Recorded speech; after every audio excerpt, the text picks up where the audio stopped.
27 sentyabr 2025-ci il Tərtər rayon Əsbara kəndindəyəm. Gördüyünüz kimi yenə bu su problemidir. Sahədəyəm və gördüyünüz bax bu ərazi necə quruyubdur susuzluqdan. İndi mən həmin yanımda bir sakin var. Bu ərazinin sahibi var. Əkin əkir burada yonca. Üzünü çəkməyəcəm bəzi müəyyən səbəblərə görə. İndi özü amma belə şikayətini bildirəcək. Özünüz təqdim edin, şikayətinizi bildirin. Ben Tərtər rayon Tərtər rayon Əsbara kəndində sosial müsahibə oğlu.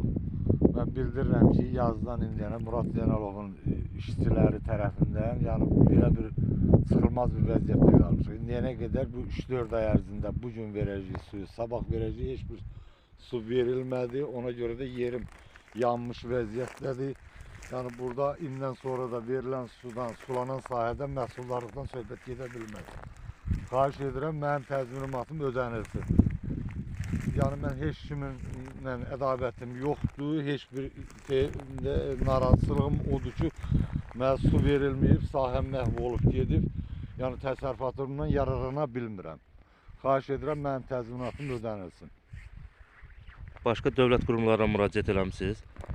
Başqa dövlət qurumlarına su meliorasiya idarəsinə zəng vurmuşam, müraciət eləmişəm, bəli.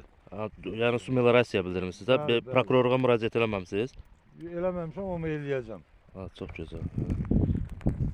Tərtər rayon prokurorluğuna bildirmək lazımdır. Bəli, yəni əksini taplayandan sonra mən məcburam ki, bunu eləyəm.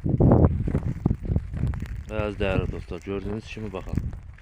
Burada əkin yoxdur. Bax, o tərəfdə əkin görürsünüz necədir. O tərəf sulanır. İndi yəqin ki, hər çəkilişimdə bildirirəm.